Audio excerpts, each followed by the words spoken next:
Before you die, what will be your last thought? Oh my God. These survivors know the answer.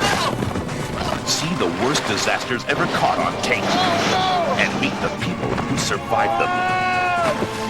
Close Call, Cheating Death 2, next on Nonstop Fox. Due to the graphic nature of this program, viewer discretion is advised.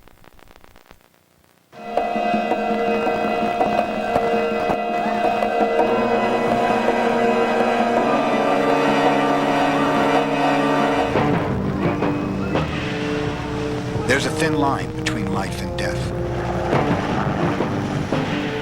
Like a tightrope, stretched taut. It challenges us, sometimes inviting, always terrifying. Sooner or later, we all walk that wire. Some as adventurers, adrenaline junkies. Some as heroes, risking our lives for others.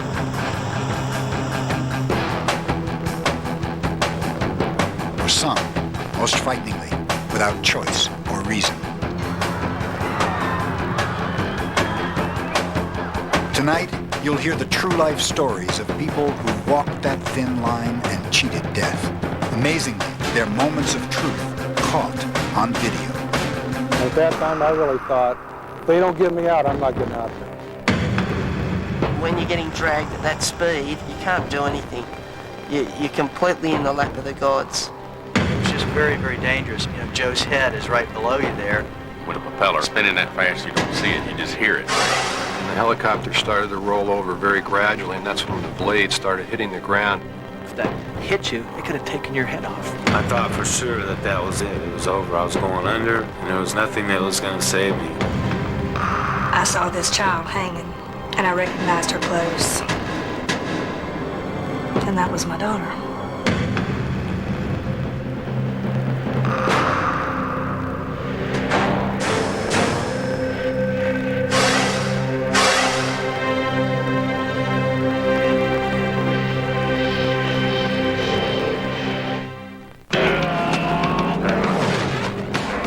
Air shows. The sky fills with white-knuckle feats of flight.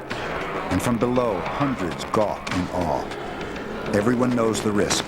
Both the crews riding their speeding bullets and the spectators standing in the line of fire. Maybe that's the attraction. The thrill is in the danger. Schenectady, New York, an August Sunday. We were standing close to the runway, and within a few minutes we noticed that there was a helicopter approaching. And then it seemed like for a long period of time he was hovering just nose in toward us. We were sitting out with our feet dangling over the side of the helicopter, looking at the crowd, basically putting on an air show performance.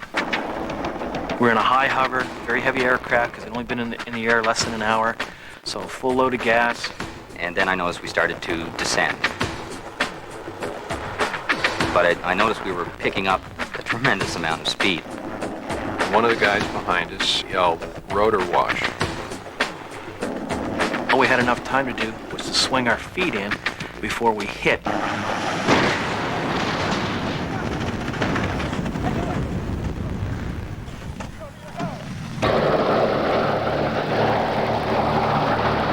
Time for me seemed to stop, and I had this strange sensation that I was absolutely certain that I was going to die.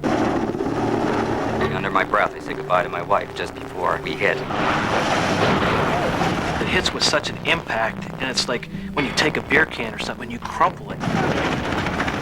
Just like everything just kind of crinkle up and stuff, and you kind of get an eerie feeling, like a chill up your spine. You just go, oh God, like this thing's just tearing apart. And all this time that they were descending, I'm looking right into the pilot's eyes, and I could see his eyes get bigger and bigger. Objects being tossed in the air, glass shattering. The flight control cables that go through the ceiling, I can hear them snapping. Like the cable snaps, and you kind of turn your head, and all of a sudden, like, you know, if that cable would have hit you, it could have taken your head off. And the helicopter started to roll over very gradually, and that's when the blade started hitting the ground. And then the blades started to come apart. They were destroying themselves. And at that time, the same time, the tail broke.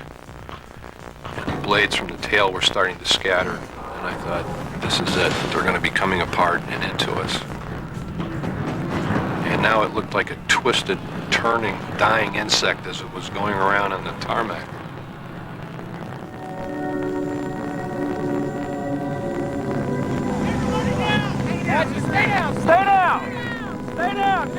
After the dust settles, I can hear fluid dripping. I can smell real noxious odors.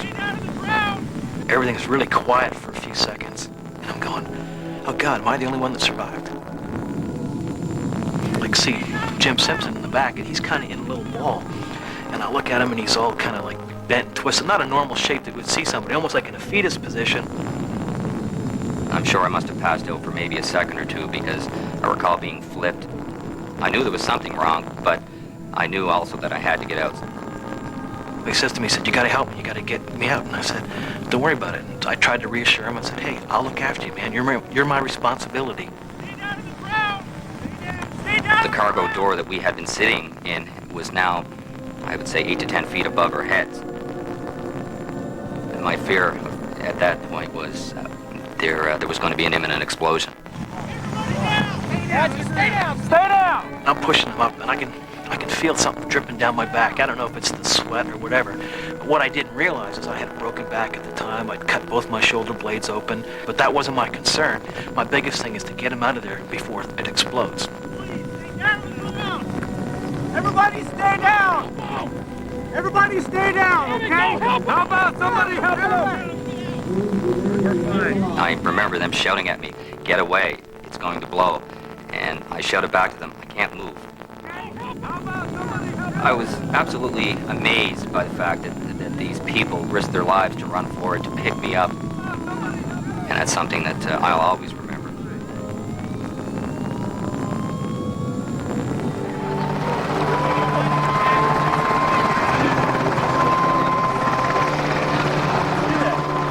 When you hover in one spot for a long period of time, you're actually destroying your airflow because as the rotor blade goes around, you start pushing the air away and you cut a hole in the sky and the helicopter comes down.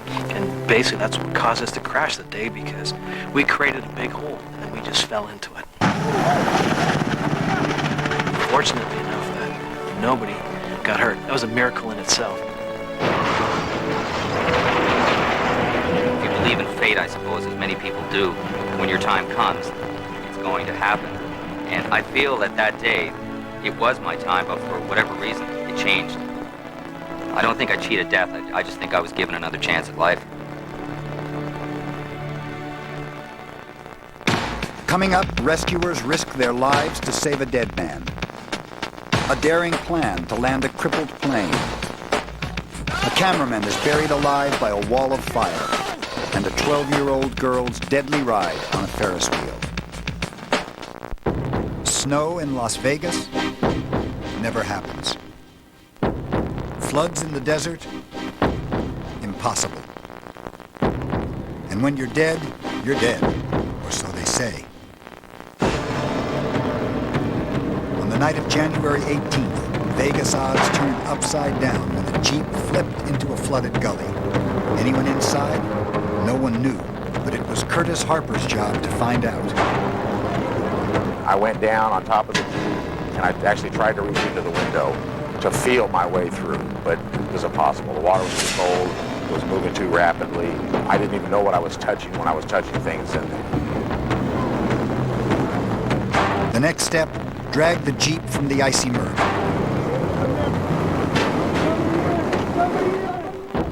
The rescuers made a bone-chilling discovery. As they rolled the Jeep up on its side, you could just see a pair of legs with white shoes floating to the top of the water. That's one of the visions I'll never ever forget for the rest of my life. What they found was a dead man, drowned, stiff from hypothermia.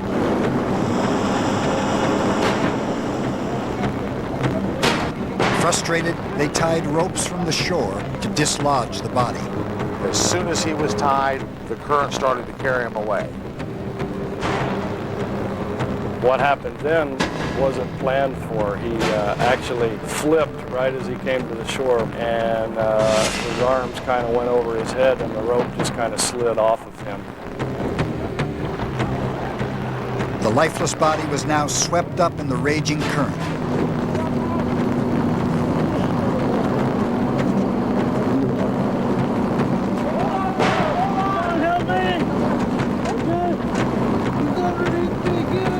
The hardest physical thing I've ever done in my life was to try to hold on to this guy and hold on to the ropes while they were trying to get a hold of him. You know, the force was so great. I just couldn't imagine.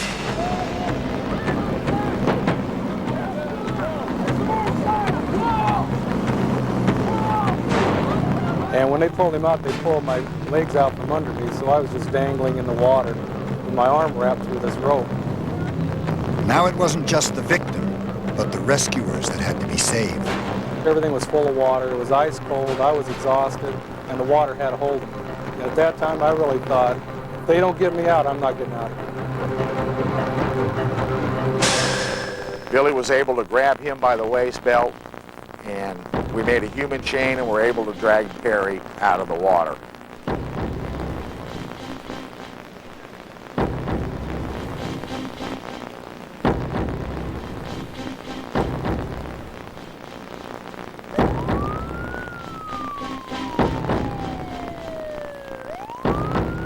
I was home sleeping, and Mom called me, and she said Murray's been in an accident in Las Vegas. It was probably around 1 o'clock in the morning, 1 or 2, that she called and said that it didn't look good, and he'd been submerged underwater for a long time.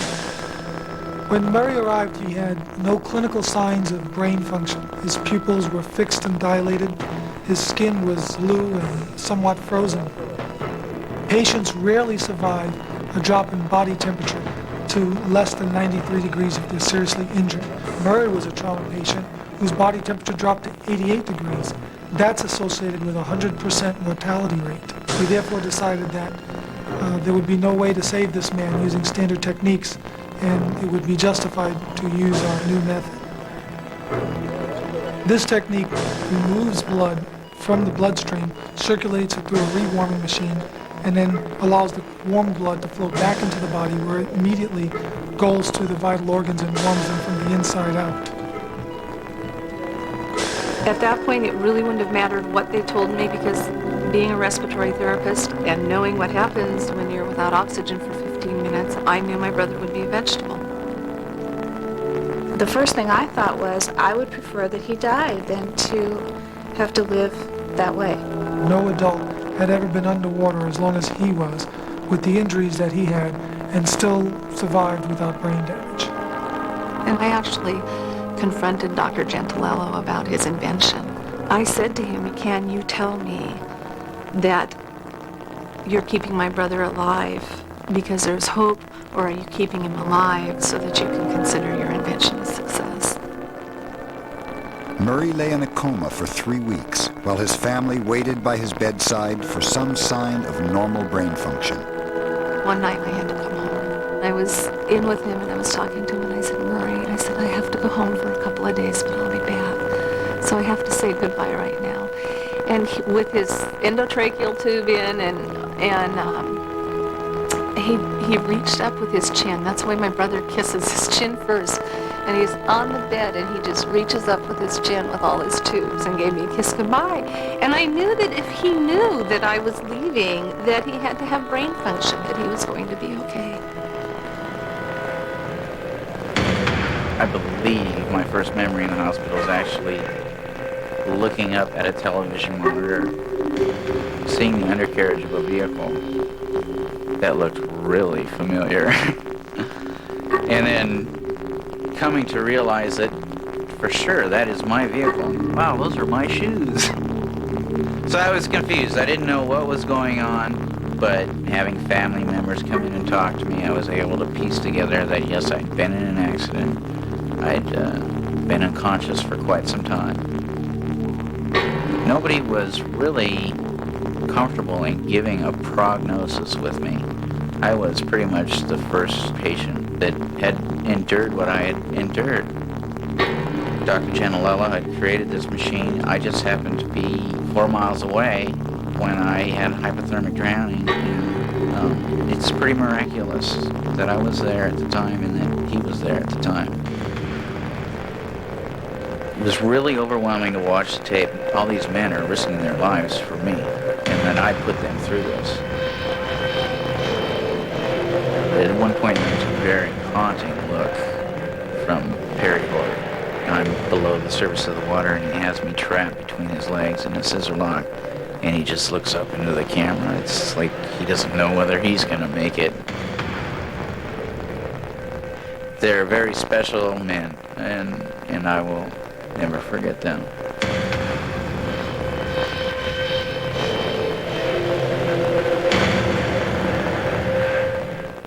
Coming up, a cameraman shoots a video that may be his last. A runaway steed drags a jockey towards certain death, and a Ferris wheel turns into a deadly trap. They say flying is safer than driving, and they say statistics prove it. But cars don't fall from the sky. St. Augustine, Florida, another muggy summer day. Scott Gordon takes to the clouds for a routine test flight, then readies to land. But there's nothing routine about this day. 2 wheels where there need to be 3. No one is more alone than the pilot of a crippled aircraft. Those on the ground can only watch, helpless, or so you'd think. Well, Scott had told us on the radio that, he was getting 2 lights, not 3 like you should, and it was the left main was not showing. So we went out on a little patio area there and with Jim, and he had some binoculars and had Scott fly by, and we would look to see, and we did verify that the wheel was not down. When death is in the air, it strikes fast. But when it hesitates, people will try anything to cheat it. They needed a plan. Enter Jim Moser, aerobatic stunt pilot. Much of my background growing up in an aviation family was performing in air shows. And I worked with my dad, who was part of the air shows, in what was called the world's smallest airport, which was driving a truck with a platform mounted on top of it. And he would come in and land the airplane on top of the platform truck.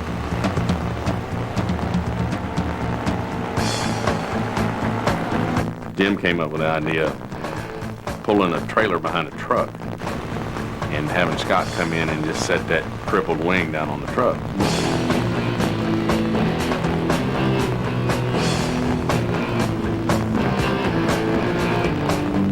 Kind of a windy, gusty day, so I couldn't slow him down much more than about 90 miles per hour.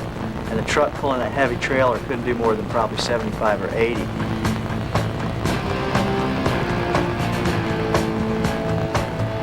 He kind of just inched up the side. We were almost to 80 miles an hour, but not quite. So he just kind of creeped up beside us on the left-hand side and flew by. And I'm looking right at it when it went by. If I got too slow there, the airplane would stall, and then I'd end up hitting the truck or, crashing out of control into the runway, and that would have really caused a lot of damage. It was dangerous, and it was not an option. But as we were driving back to think some more, Joe said, "Have him do that again, and I'll pull it down." Because it was just right there, it was just right beside the truck. After we looked at all the different negatives and positives, we decided, this was doable. Jim calls up on the radio and says, "Scott, we got another idea." And I'm like, "Well, okay, what do you got this time?" And he says, "Well, how about if we put Joe in the car and come up underneath you and see if we can match speeds and see if he can reach up and grab the gear." It was a gamble. A life saved or lives lost to gravity and the spinning blades of a deadly propeller.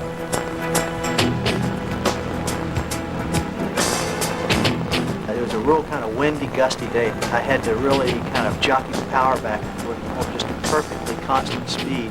If the airplane would have hit a pocket or something, it could all ended up as a big ball on the end of the runway down there. Things started getting busy. Hanging out of the roof of the car, doing 80 miles an hour, the wind resistance was quite strong. It was hard to hold your eyes open. I was close to the propeller, but when it's spinning that fast, you don't see it, you just hear it. That fear of it coming down on top of the car is there. I was stretched out trying to reach it, and I was about 12 inches short of getting my hands around it. you have to judge 6 inches, and you know Joe's head is right below you there, and you don't want to go down 10 or 12 inches, so everything's just very small corrections. He backed off the throttle and the airplane settled down just about another foot. And I can remember getting my fingers around the edge of the tire, just not a good grip, but just around the edge. And I gave one little pull and it wasn't enough, so I walked it up around the edge of the tire and then yanked it for everything I had.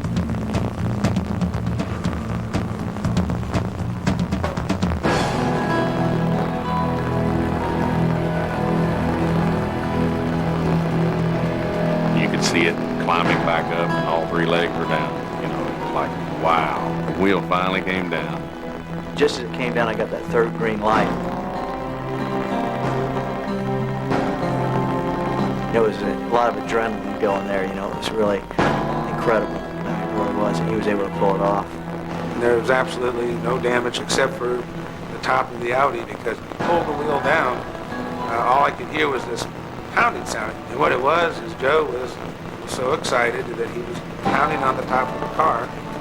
When I got in and pulled in with the airplane, I knew that we'd pulled something off here that probably had never been done before, and who knows, might never be done again. I'm sure I probably wouldn't try it again. He had some people around there with imagination. He had some people with experience. Everybody came together. It's something that you don't see every day on the TV. Definitely something that I'll remember for the rest of my life. Jim Moser's the kind of guy that I'm sure will be my friend for life, and this just brings us that much closer together. And Joe really stuck his neck out for me. He did something for me that he didn't have to do. To me, it was just friends helping friends.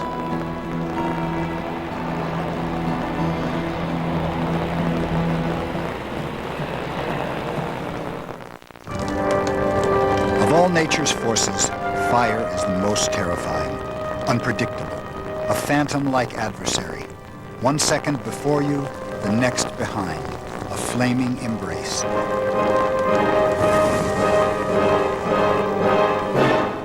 Mike Conway is a cameraman. His beat, the Western fires.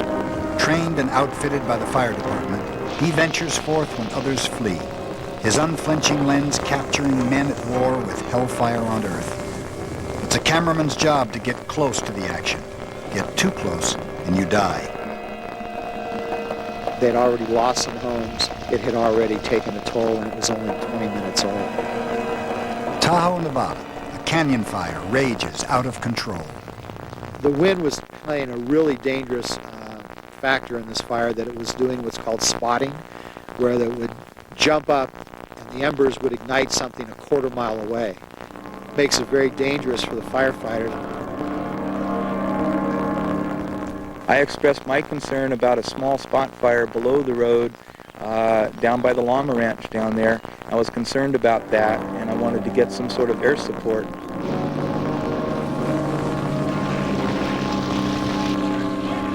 We were hoping not to throw any more fire below the road because we don't like burning up people's resources like that. The winds were to our back coming downhill. There was once or twice that the flames would stand up, which is an indication that the wind shift is imminent at that time. Then the wind kicked up even more. The fire, as they say, got into the timber, and then it started crowning, which means it jumps from treetop to treetop.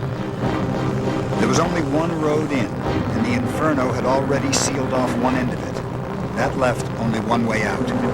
If the fire swept below the road, cutting off their escape, all would be doomed. Expanding rapidly, over 70 miles an hour, the fire encircled its prey. An immediate evacuation was ordered. I was in my vehicle at the time. I noticed Mike come running down the hill. He says, "Let's get out of here, we're evacuating." I jumped into the back of the truck just because it was the closest truck to me and the farthest truck from the flame line. We made eye contact. I was making sure that he was back there and settled. I kept rolling tape, and I'm going, wow, the flames are getting closer. The flames are getting bigger. And I went to give it gas, and it was dead.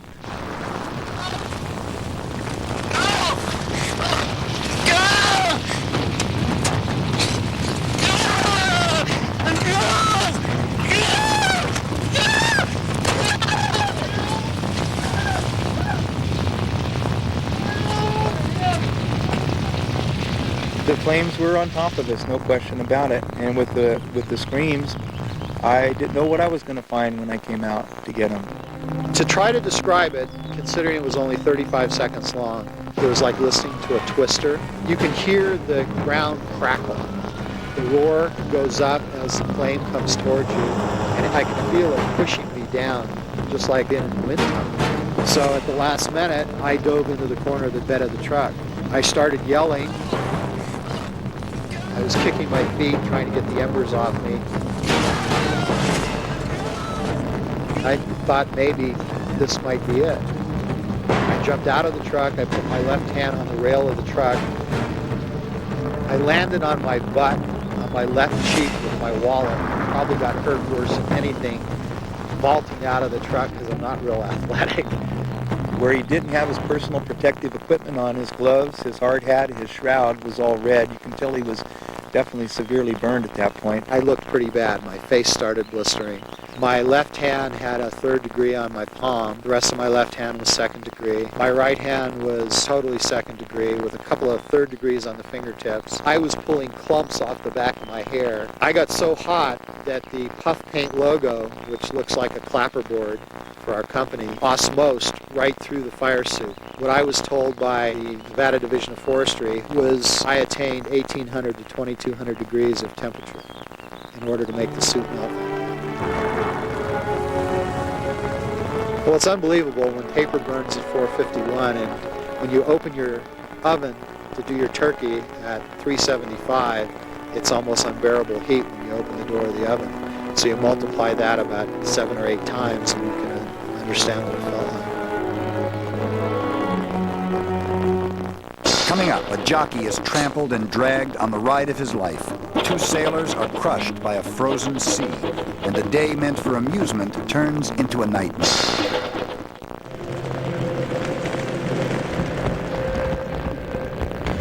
Man and beast joined as one. The courageous rider steering 500 pounds of raw animal power. A volatile cocktail of thundering muscle, greased lightly, control and chaos. A dangerous mix that can spell disaster.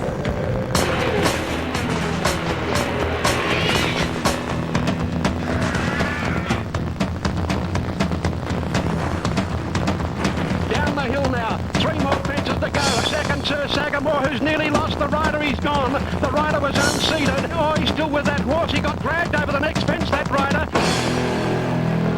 April 20th, 1992, Adelaide, Australia. Simon Mills, jockey, is at the starting gate for the biggest race, not of his life, but for it.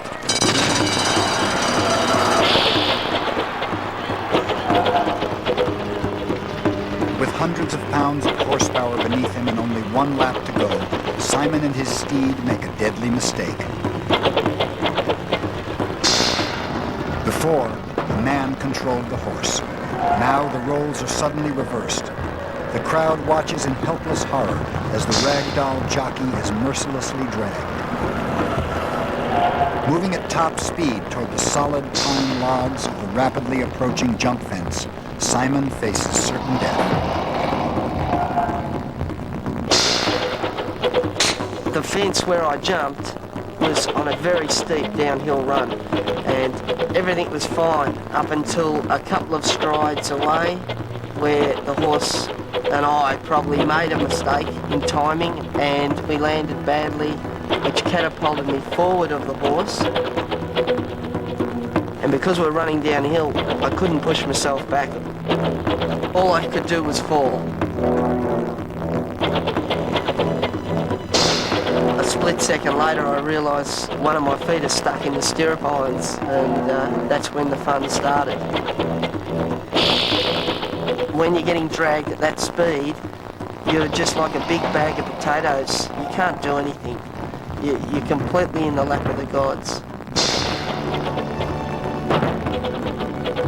I noticed the next fence was coming up, and I thought, I'm in real bother here, because they have solid pine logs just before it, and if I'd hit that fence with the full force at the speed I was going, I wouldn't be here.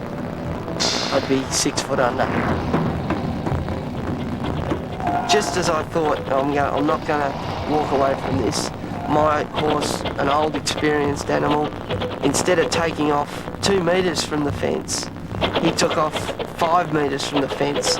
So by the time he was over the top of the fence, I was above him, catapulted.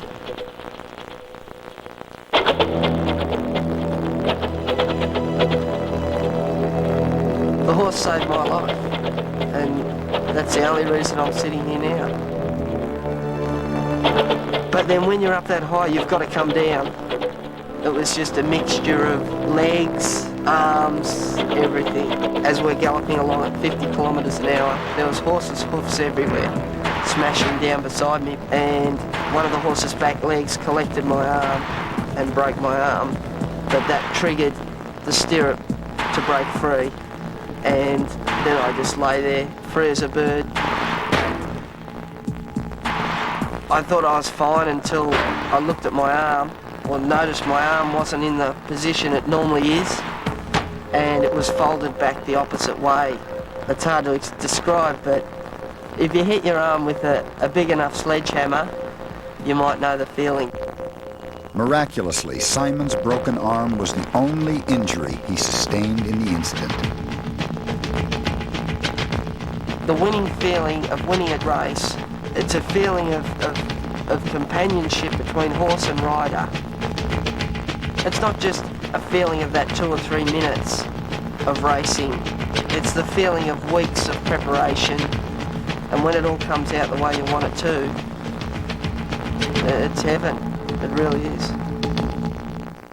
Coming up, a desperate struggle to save 2 men from nature's fury. And a girl clings for life on a wheel of terror. On the Bering Sea, off Alaska's frigid coast, sailed the Alaskan Monarch and its crew of 6. Crabbers all, and fearless in the face of ocean's fury, they knew not what awaited them. The sea, once their provider, was about to turn against them. We could see that the harbor was frozen. The tide was packing the ice tighter around us. We got about 90 degrees around and got a big ice floe stuck in the bow.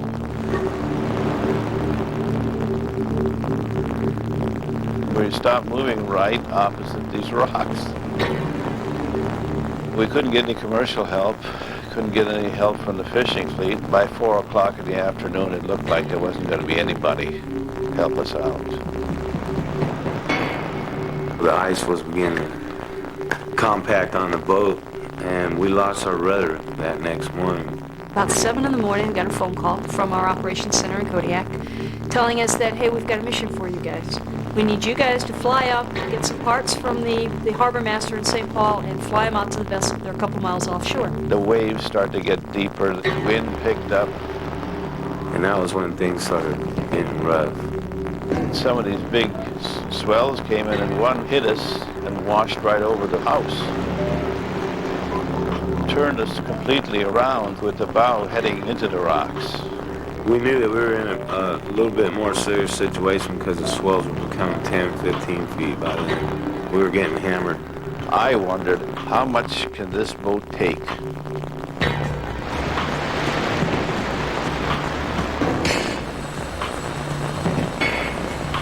We arrived on scene, and when we did, they were just off of the cliffs. Suddenly we had to switch gears. This is not just an assistance mission. We are now looking at a potential rescue. Now it was inevitable. The ship would soon be lost. Faced with no recourse, the captain was forced to give the command he dreaded most: abandon ship. Fierce winds buffeted the chopper. Frozen seas slammed the ailing Monarch. Miraculously, the first 4 sailors were lifted without incident. After the 4th guy got off the boat, me and Morse were still standing up there, and boom, the bow of the boat hit real hard onto something. And that's when we decided to get off the boat.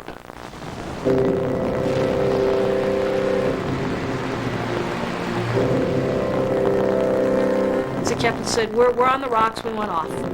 So I said, okay, let's go. And I opened up the door.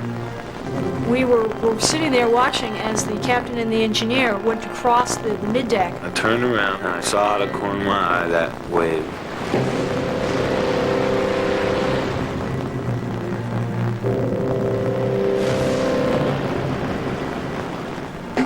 And just crushed. And we were sitting there watching, oh no, did you see that? And the next thing I remember, I was looking up and the boat was coming down on top of me. First thoughts in our mind were, did they survive? We couldn't lower the basket immediately. All we could do was sit there for several seconds just waiting for the sea to give us a chance. And these waves were just hammering these guys. We had no idea if they were conscious, if they were injured, or in all honesty, if they were even still alive. I was laying on my back flat out, and there was a big chunk of ice sitting on top of me. I looked at the chopper and I knew she couldn't do nothing.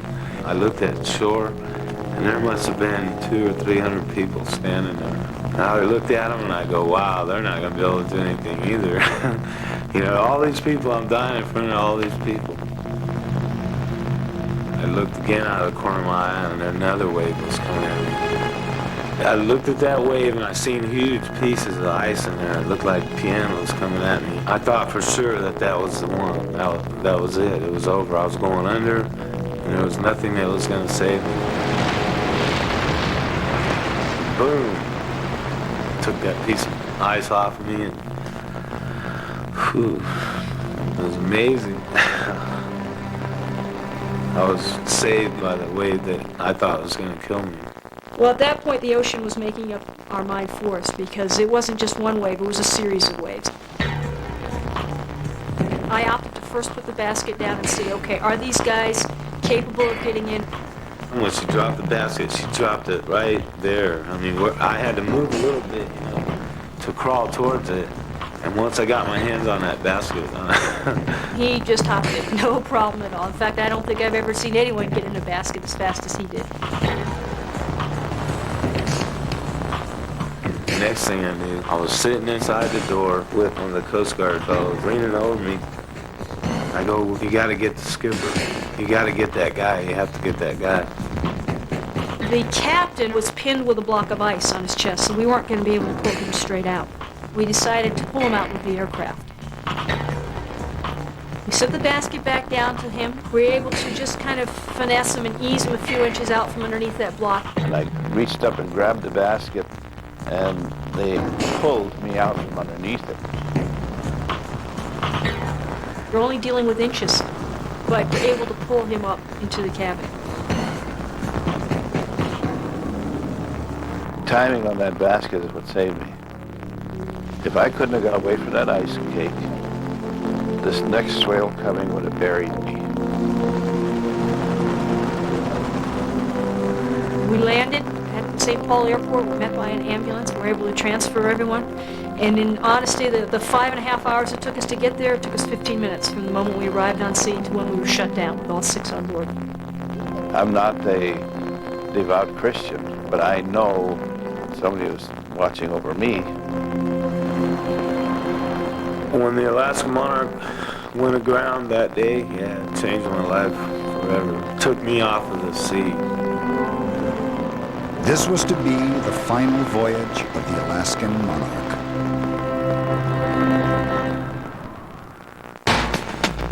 Coming up, a mother watches in horror as her daughter's life hangs in the balance.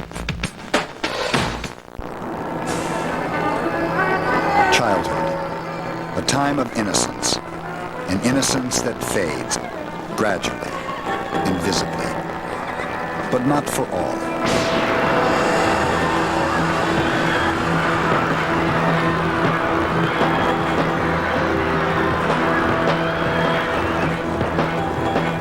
A 12-year-old girl, a carefree ride on the Ferris wheel, slowly spinning, gently rocking her in its cradle, and then, without warning, the cradle did fall. The way the Ferris wheel was sitting is whenever you went up, you would see the ocean and all, and the ocean looked real nice. Everything looked peaceful, everybody having a good time. And it was a nice sunny summer day. I was having fun, you know, I was enjoying myself. When they went up the backside to make their third turn, we heard a real loud noise and bodies started flying.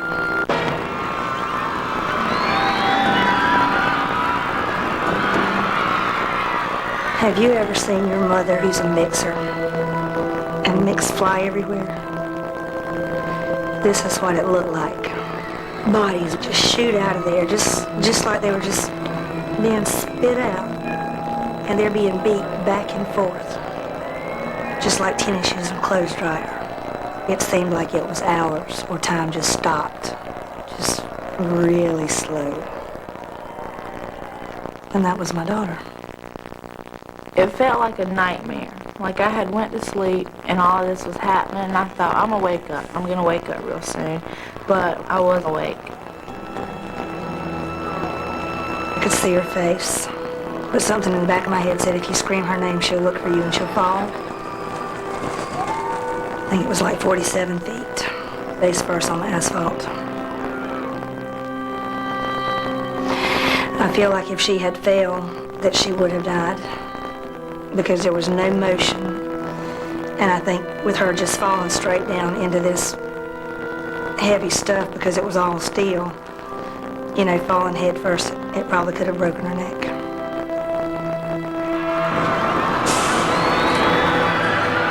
I was trying to pull myself up, and I felt pain in my right arm. And I remember hollering, I want to let go, I want to let go. I could hear her saying something, but I couldn't make out what she was saying over the screams. And then I heard a voice.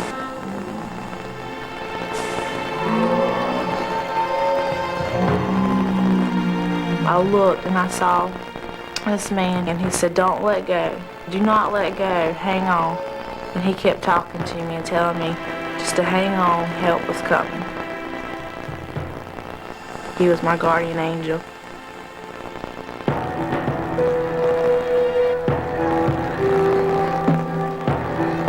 Felt like I was hanging there forever. And then I felt hands grab onto me.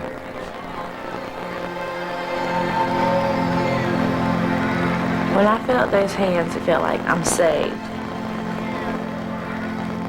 Her arm was broke completely in two, like 1 inch from the socket of her shoulder. You tell me how she managed to get her arm up and pull her body upright to hang. I don't know how she did it.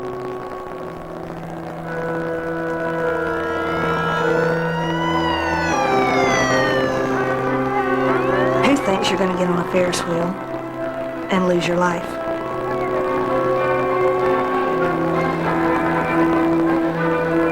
We were very, very grateful that night. It's been a long time and it still hurts. Since then, I'm scared she's going to get hurt. Scarlett's had severe headaches for years. She'd sit at the table and lay her head down and cry because the pain was so bad. I wish we had not gone to the beach. I wish we had stayed home. I wish we had argued. I wish we had done anything to prevent what happened. When you go through something like this, you really think things over. Don't take anything for granted. Take care of your children.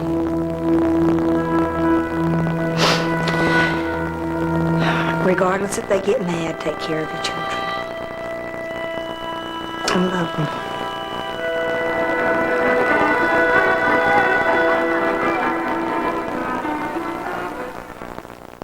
Jurors say O.J. must pay. Tonight, the plaintiffs and the jurors speak out after a verdict that could doom O.J. Simpson to a lifetime of debt. Plus, a deadly obsession. A Fox 11 News special report shows how kids can turn into fire starters. He cheated death. Now you'll hear the survivor talk about his close call and a high-tech post-shave. See how the laser razor is helping people lose unwanted hair. Fox 11 News is next.